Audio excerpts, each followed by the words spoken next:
Vibes, man. Honestly, believe the hype every time. So you've got two records on deck, doing really well. I love the energy behind both records. Yes. So what is the next in an album? So I am dropping another single, and it's called Black Man.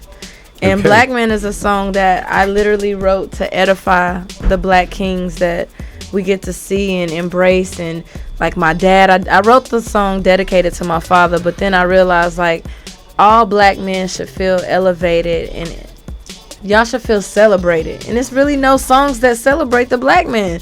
Like you just Real. said, every Sunday is Mother's Day. The Black kings never really get the love and celebration. So that is something that I'm really excited about, because I want all Black men to feel strong and empowered, because when y'all feel strong and empowered, then we in turn feel strong and empowered. And that's beautiful. Honestly, well said. Now, speaking of a lot of things that you're into, Ambitious Daydream.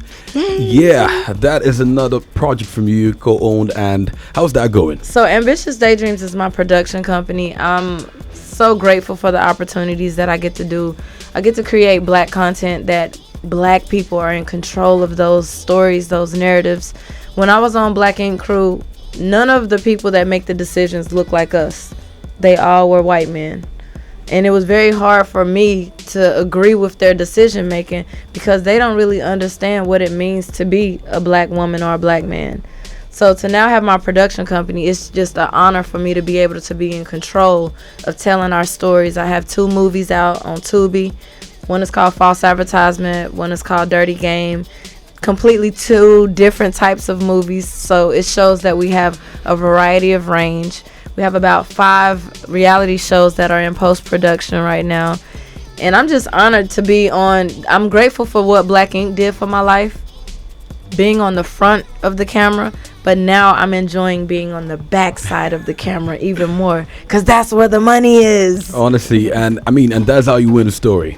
Yes. That is how you win. That is how you turn something that's supposed to generally be a big L for some people and make it a big W for yourself. And I think that right there is the hallmark of one of the things that I love about you, because amongst the fact that you're into a lot of things, I love that you're able to control your own narrative. Yes. You don't let people tell your story. You'd rather tell your story the best way you know how. And that's beautiful. Speaking of things that you're into, right, I asked you off the mat, I'm going to ask you now. It's not every day you meet someone who owns a funeral home. Right. Yeah. Yes, and I know it's from a very, very emotional place. Yes. So tell me about it. Honestly, shout out to Belisha Hicks. That's my business partner. But I'm actually in school now to be a licensed mortician as well, so that I can actually be hands-on with the business. But I wanted to have a funeral home because I feel like grieving is a very, very sensitive space, and people want to have, peace. They want to have solace, and it's hard to have that when you're not able to see your loved one look like themselves when they leave this earth. So a lot of times I would go to funerals, and like when my aunt passed away, we had to have a closed casket because her murder was so brutal and they couldn't really repair her face. So I'm in the space of just I want to help people heal. And I think seeing your loved one in a peaceful space it's better help in the grieving process, as opposed to not being able to see them in that peaceful state. Honestly, that is something I can so relate to. We've all lost someone really close to us, and sometimes it gives you closure just to see them and see that they are at peace. Yes. Do you get it? And I really do appreciate that. And everything you're into, you think about other people first. Yeah, I'm an empath. I honestly, though, I really like that. It's not every day you find someone who's as talented as you are be so selfless. It's a gift and a curse. I'm working on this year learning to love myself a little bit more. That's why I'm so big on preaching the self-love thing. It's so many men. People have never taught us how to love ourselves, but they teach us that we're supposed to love somebody else. And I think that it's more important for us to learn to love ourselves. That way we can receive the love from someone else. Sometimes people can't receive love just because they don't love themselves. So I'm really, really big on self-love and self-care. I think that's the greatest love story that's never been told. Okay, I like that one. Now, at the birth of the conversation, you mentioned something about tattoos and etching your name in eternity, literally. Yes. And of course, if there's one thing that will always stand the test of time, is art. Of course. And your face happens to be on a piece that would always be a part of Black history. Yes. And I mean, that is the mural for Black Lives Matter.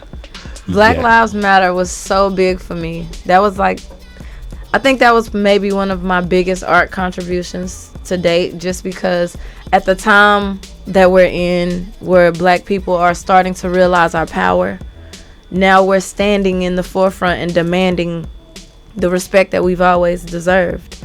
So to be a part of that mural was really big for me because, number one, I'm a Black woman, but I come from an amazing, strong Black family, and I always want to make my dad and my mom. I be fighting to make them proud, because I know tattoos isn't something that they really wanted me to get into, but they support me and they love me despite. But having that Black Lives Matter mural, it made even my grandma, it made even her proud. So it was just a really, really great opportunity for me to display my artwork in a different arena, a different medium, and for the entire state to see. Like, it was crazy. I mean, I can imagine how you must have felt. I felt so good. I can't so imagine. Good. I mean, that is one proud moment. Yeah, that is one proud moment. Absolutely. And honestly, we're definitely proud of you as well. Well, thank you. Yeah, that's what's up. I mean, it's super amazing. I mean, in the space of 20 minutes or more or less, we've talked about you in different shades. Yes. And all of this is like the epitome of a success story. I mean, you're literally a winner at everything you've done. And I really hope a lot of people listen to the show can actually emulate this. Well, what I will say to them is this. Y'all, I'm a winner, but I failed so many times before I won. And those failures made me appreciate the wins. So if you out there and you trying to find your way, trying to figure out your voice, figure out your path, your entrepreneurial venture, please don't give up. Give yourself the energy and time and attention that you really, really, really deserve, because that's how you become successful. And that is beautiful. Honestly, now, there's a lot of myths about tattoos. Of course. Yes, you get to debunk quite a handful of them for us today. Yes. Right, and big shout out to you. You have your own store now. Yes, I do. Yes, Pretty in Ink. Yes, Pretty in Ink. I love that one. That's a dope name, right? Very, very nice. To be honest, I saw it, I'm like, oh, I like this. That's what's I up. I really love it. Really, really nice. So now, there are a lot of things people have said about tattoos over time. And you being a specialist, you being a great one at that. People would argue that you can't drink before and after you get a tattoo. Is that true? So that's not true. But I will tell you why people say it. So tattoo artists, when you're dealing with tattooing someone, you want them to sit still. You want them to be patient. You want them to, mind their behavior. And if they get too drunk, they're going to be falling all over the place, acting all crazy, getting on your nerves. So it doesn't affect anything in the process except for how you hold your liquor. So if you can't hold your liquor, do not take a drink before getting a tattoo. At least that is good to know. But a lot of people probably want to do that just to avoid the pain. And after you get a tattoo, you definitely want to take a double shot. You just put your body through some pain. Wow, that's a lot of work. That is a lot of work. Now, some would also argue, now, it could happen as though you're in a moment in your life, you're in a phase, in your life where you want to get a tattoo so bad. And come 4 years after you've moved past that. Mm-hmm. And what happens? So most people might not even get it. I feel like tattoos are a in the moment thing. So if you feel like you want a tattoo, go get the tattoo, because you will talk yourself out of it. But there are rumors that you can take them out with a laser. Is that even true? So there are some laser technology that will lighten your tattoos. I won't say that they will fully remove it, because I have yet to see that happen. But they really do lighten the tattoo to a space of comfort, to where somebody's like, oh, okay, it's majority gone. And they're okay with it. But do you think that's advisable? I would not advise with the laser tattooing, the tattoo removal. And the only reason why I wouldn't, they haven't done enough research on it for Black people. Now, I've seen Black people get the laser tattoo removal, and it literally burns out your melanin. Oh. Exactly. So the lasers are really, really powerful. So for that reason, I don't really suggest we get into that space until there's more research, more technology that's basically created for our skin type. And they haven't done that yet. And that's awesome. Now, there's another one where they talk about the color of the tattoo, that the ones with the bright colors are more painful. Whew. Honestly, I would disagree with that. Shading and color, they give you a sensation, but the tattoo is going to hurt regardless. You have to literally create a mental block in your mind that stops you from focusing on the pain. It's kind of like the ice baths. Have you seen people take ice baths? Now, ice baths are really, really treacherous as far as your first experience doing it. I would relate that to a tattoo. So it's just about training your mind to stay focused on the fact that you want this piece of art and not focused on the pain. Okay, and as a professional, do you believe everybody who can draw will be able to draw a tattoo? No. No. Do not allow these people to draw these color crayon artworks on your body like they are. There are some tattoos out here that I feel so bad that people got just because they trusted that the artist was at a skill level that they weren't. Be very astute and very aware in how you pick your tattoo artist. Make sure that their artwork matches with the sketch and the actual tattoo. Make sure that they're using clean utensils. It's just so many. It's like a checklist that you have to go through to make sure that your artist is capable of doing the work that you demand. Okay, I like that. I mean, so if you want to get into tattoo right there out there, just think about it again and make sure you're going to the right place. Yes, not because of the funds. Do your research. And people will claim that tattoos are really expensive. They are, if you're going to the right people. I look at tattoos as an investment because it's a piece of artwork that you will have on your body, on your skin, for the rest of your entire life. It's just like buying an expensive Basquiat painting, or Nikkei, since we're in Nigeria. It's like buying one of those pieces of artwork. It's timeless. It's gonna expand your wealth over time because the art is just art. So I think it's very important that you invest well into your tattoos because no good tattoo is cheap. And no cheap tattoo is good.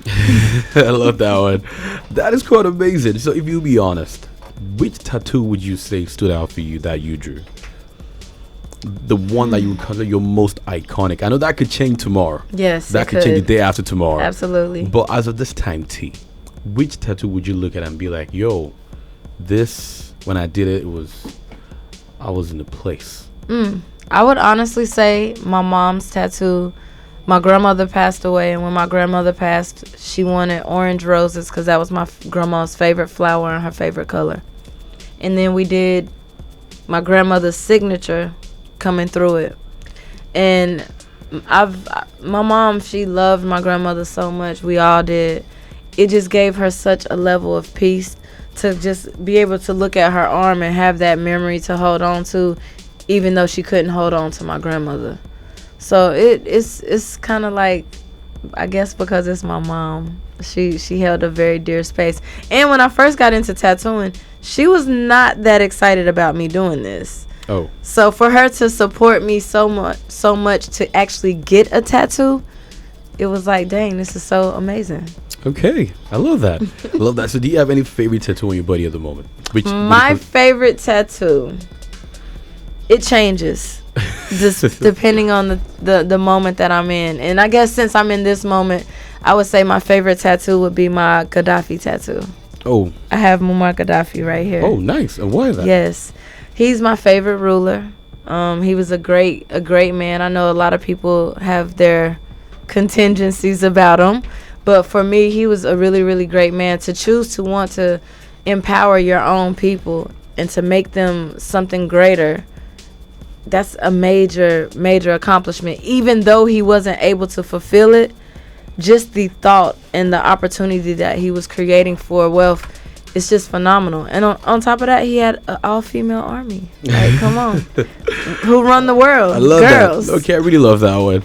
Okay, so I'm going to have to let you go in a bit, and let's wrap it up with your music again. I mean, that is something that we're super excited about. I'm so grateful. Exactly. So when are you dropping the next record exactly? I'm dropping the next record this summer, and I'm going to make sure that you all have it first. Definitely. Here in Nigeria, we're going to make sure that the world gets to hear this song. It's called Black Man, and it's going to make all black men who hear it feel celebrated and elevated, and that's the purpose. About time. We need to feel that way. We need to feel that way, man. Any major collaborations we should look out for on the album? So I have so many collaborations. I don't know which ones are going to make the project, so I really don't know what to say. It's kind of like a toss-up at this point. Okay. But I appreciate everybody that has worked with me, and I look forward to working with some Nigerian artists as well. Oh, good. So if you would work with anybody in Nigeria, who's going to be your top 3? My top 3: Davido, Wizkid, and Fields. Davido, Wizkid, and Fields. Yeah. Okay, so have you picked up any That's my wish list. That's your wish list. That's my wish list. You never can tell. It just might happen.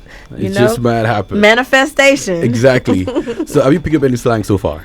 No. Give me some. Oh, how far? How Did far? I say it right? Yeah. How far? How far? How far? Yeah. Okay. How far? How far? Exactly. And the one that is trending at the moment, pressure tiwa. Pressure tiwa.